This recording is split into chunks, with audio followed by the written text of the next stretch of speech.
Imagine this.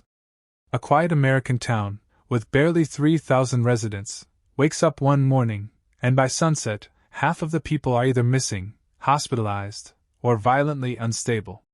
The reason? Not a chemical spill. Not a virus. But a single radio broadcast. A 30-minute transmission that, according to official reports, should not have been able to cause what it caused. Tonight, we'll uncover the story of the radio signal that drove an entire town insane. The year is 1967. A time when radios were in almost every American home. Television was rising, but in small towns, the radio was still king. The town we're talking about, let's call it Cedar Springs, was known for its quiet farms, a single diner, and a population of 3,128 people. But locals recall one day in March when their usual evening station, WCRT 98.6 FM, began a broadcast that no one could explain. It didn't start with the usual jingle. There was no DJ introduction. Just a low hum, almost like feedback. Then, a voice. Described as calm, monotone, and inhumanly precise. It said only, "This is a test. Do not be afraid." According to later interviews, within minutes of the broadcast starting, people began to act strangely. Housewives stopped cooking dinner, staring blankly at the radio. Farmers left their tractors running in the fields. Children covered their ears and cried, though they couldn't explain why.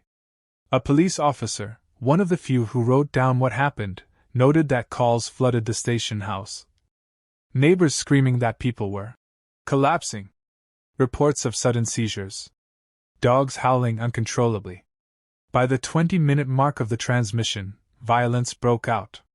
Witnesses described fathers attacking their own families, people smashing windows, and groups of residents walking into the forest, never returning. The government's official explanation, years later, was simple. A frequency test gone wrong. A broadcast error. But many refused to believe it. Because here's the problem. Radio frequencies don't cause mass psychosis. Yet medical records show that in the 2 weeks following the incident, Cedar Springs admitted over 400 patients with sudden-onset schizophrenia, paranoia, and violent behavior. For a town of just 3,000, that's nearly 15% of the population. Now here's where it gets darker. The FCC, Federal Communications Commission, allegedly recorded every broadcast made in the United States between 1950 and 1980. Yet when researchers requested the March 1967 tape from WCRT 98.6 FM, they were told, "The archive does not exist." No official recording of the broadcast survives.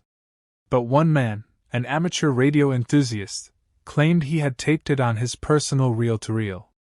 When investigators reached out in the 1980s, they found his home abandoned. The reels were gone.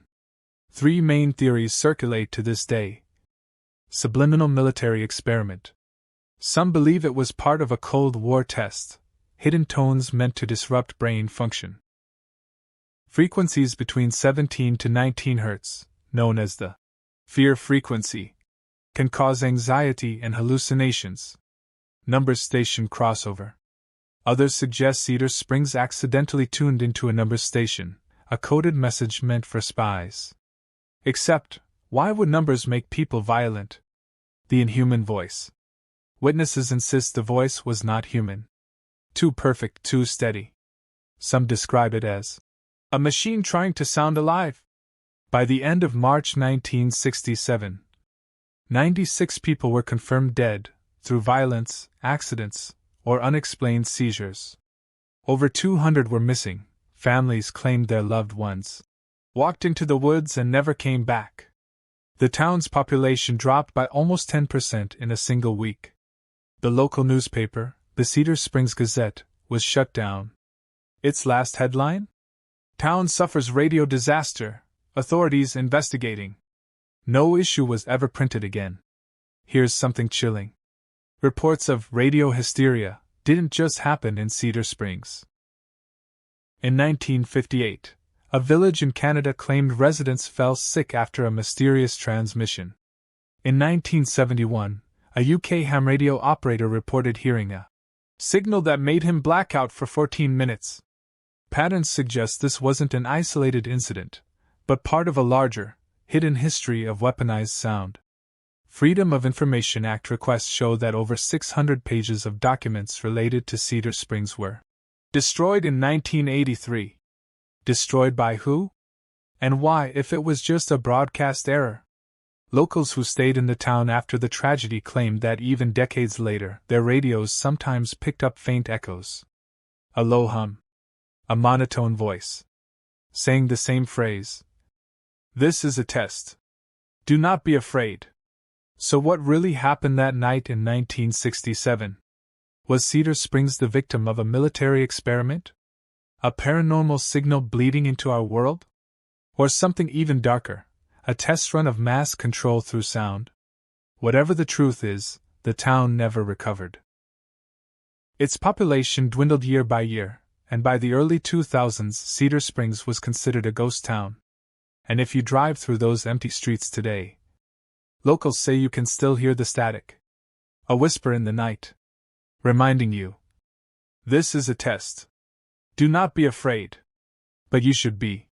Because one day, they might broadcast it again.